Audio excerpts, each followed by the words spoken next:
dengan saya Yudi. Kali ini kita akan belajar MongoDB NoSQL versus SQL dengan tema data modelingnya.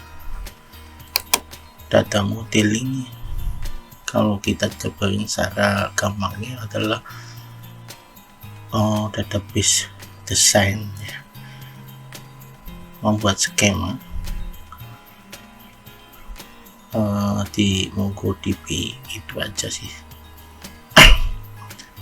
Slide-nya cukup banyak ya, 12 ya, saya yakin tidak terlalu lama sih. Oke.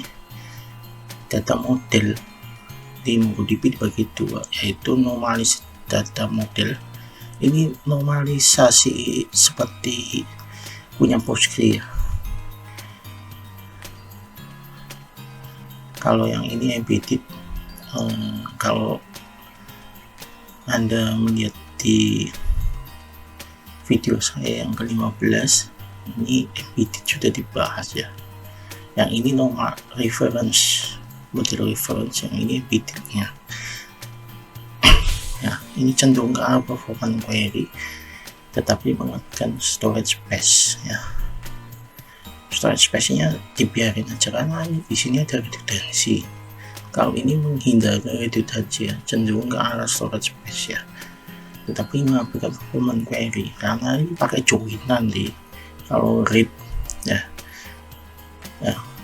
maka ini akan cenderung akan lambat. Kapan ini dipakai? Kalau database-nya kecil ya, jadi kita bisa join di query-nya kalau database-nya kecil ya.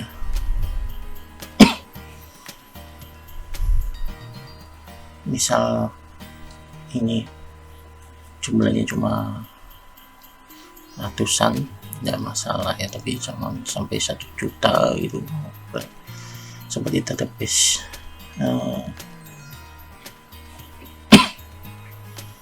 database apa ya, basic data.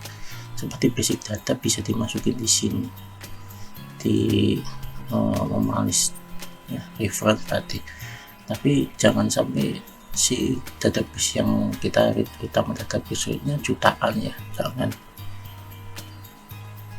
lambat jadinya. Sebenarnya sih MongoDB caranya embedded ya, jujur aja caranya banyak embedded daripada normalis data model. Oke, kita lanjut embedded data model. Nah ini mahasiswa kuliah, ini kayak gini nih, embedded ini data mahasiswa, ini data kuliahnya ya, ingat ya. Kemudian ini yang normalis, nah ini data mahasiswa, ini yang kuliahnya saya pecah di 2 tabel ya. Kalau yang embedded cukup 1 tabel ya, mahasiswa kuliah. Kalau yang ini 2, mahasiswa sama kuliah. Oke. Kemudian bahan pertimbangan ya, field underscore id bisa digunakan sebagai primary key ya, jadi hati-hati ya, field ini bisa dipakai jadi mengurangi space nanti, karena ini bisa jadi primary key, bisa ya. Primary key tidak ada di MongoDB ya, nanti tidak ada namanya primary key, itu tidak pernah disebutin sebenarnya. Foreign key juga tidak pernah, cuma karena sudah kebiasaan primary key, foreign key,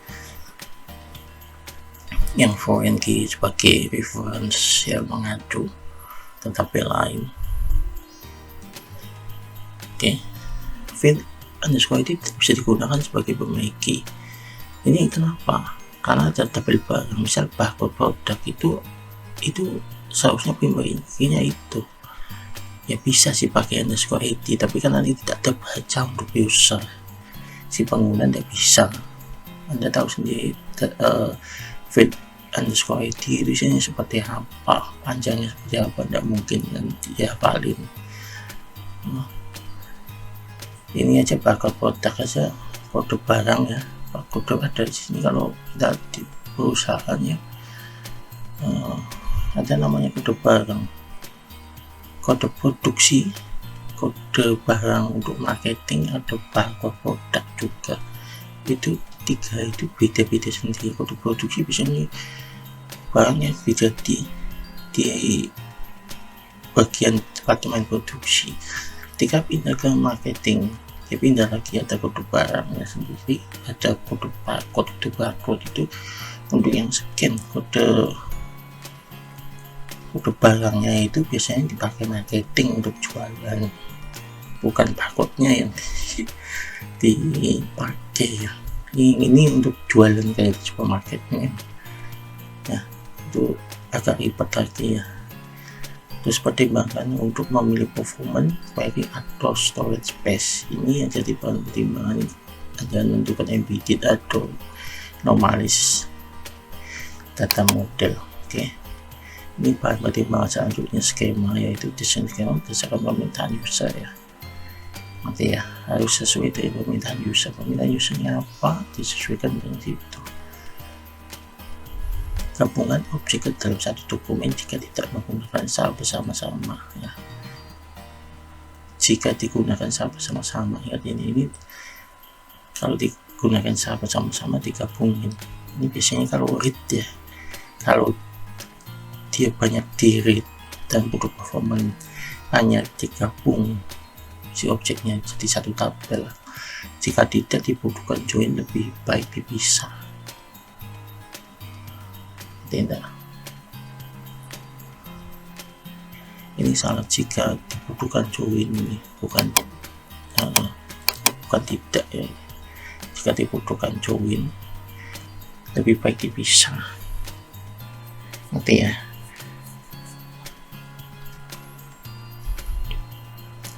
Duplikasi data tapi dibatasi karena di space lebih murah daripada waktu komutasi. Ini antara setuju dan tidak setuju ya, karena di sini menimbulkan di space lebih murah, storage lebih murah. Kalau perusahaannya kecil, storage itu mahal ya waktu komutasi. Kalau komutasinya misalnya perusahaan kecil ya, transaksi kecil, waktu komutasi tidak terlalu dipikirin ya, diskusi yang dipikirin karena harus beli hardware baru, storage baru di situ ya. Tapi kalau perusahaannya sudah gede, datanya gede, transaksinya gede, di space itu lebih murah daripada komutasi. Kalau kita ditanyain sama customer, barang ini masih ada enggak, nah itu komutasi dulu, nah itu kan lama. Misal kajian hari ini, cobanya besok sudah keburu beli tempat lain itu ya. Oke. Kemudian ketika write, lebih baik di join ya. Artinya write lebih baik di join. Ketika write, hindari join ya. Kalau nulis tidak apa-apa di join tabelnya ya, digabungin. Tapi kalau write, hindari join ya. Hati-hati nih, jangan di join di beberapa tabel, ini agak ambigu. Intinya sih kalau red digabungin aja biar cepet.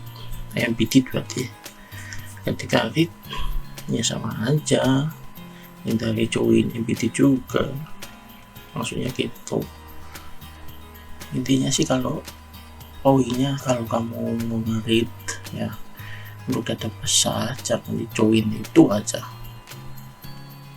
Data yang gede, skala yang gede, kamu read, lebih baik data itu embedded, itu aja. Proses data model ini saya bentuk sendiri ya. Proses ini karena tidak ada aduan yang bagus seperti normalisasi ya di relationship database, tidak ada. Ini saya dari berbagai sumber, terus dari ikut seminarnya si MongoDB, kira-kira seperti ini untuk proses data modeling ya. Tentukan entitas yang akan digunakan dari permintaan. Entitasnya apa aja ya, seperti mahasiswa, hasil kuliah ya, terus apa aja gitu. Terus buat entitas bisa ditabel dengan keyword yang akan digunakan. Ini untuk memperjelas entitasnya dari mahasiswa itu apa, nama, alamat, kotanya, tempat tanggal lahir, NIM, ya, nomor induk mahasiswanya. Terus berikan contoh, berikan data tipenya kayak apa, ya. Terus contoh data bila perlu aja ini di sebelah sini, ya. Tidak perlu membuat tabel fisik, cukup desain aja, tidak perlu langsung dibuat tabel fisiknya nanti aja, cukup desain aja, dicoret-coret aja bisa. Kemudian tentukan data model yang akan digunakan berdasarkan bahan pertimbangan. Nah, ini dua ini sebagai bahan pertimbangan, ya. Untuk menentukan model memakai embedded atau reference atau normalisasi, ya. Kalau campur tidak masalah, kalau embedded semua tidak masalah gitu. Kemudian buat tabel dari pertimbangan di atas ini buat fisiknya, ya.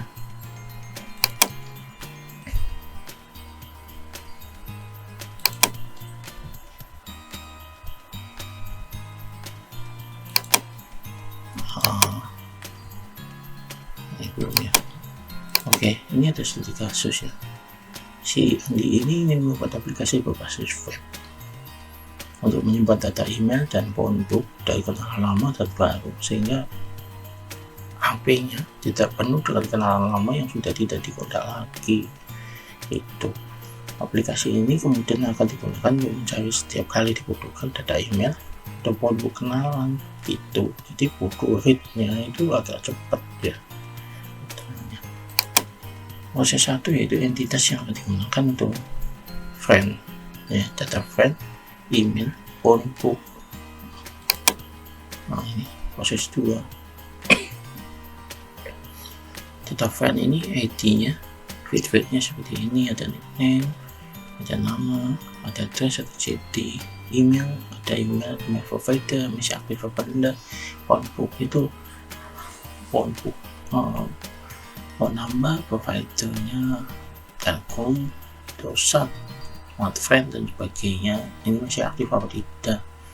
Kemudian proses yang 3 itu kalau tabel phonebook dan email akan sering di-query bersama dengan tabel friend, meminta user adalah kecepatan ketika query data phonebook dan email maka digunakan embedded data model, berarti, ya, dari pertimbangan 2 di atas digunakan embedded data model untuk cara menentukan embedded atau normalis. Kemudian proses 4, nah ini proses 4 yang ini dibuat tabel. Nah, ini contohnya, ya, nama, nickname, alamat, city, phonebook. Ini phonebook dia punya nomor ini dari provider Telkom masih aktif. Kemudian nomor ini dari Indosat masih aktif juga. Sama yang ini email ini dari Yahoo masih aktif. Kalau ini dari Gmail, Google, ini false, ya, tidak aktif. Jadi seperti ini data modelingnya. Anda bisa perhatiin proses-prosesnya, bahan pertimbangan yang akan diperlukan untuk membuat data modeling ini. Oke, dari saya cukup dan terima kasih.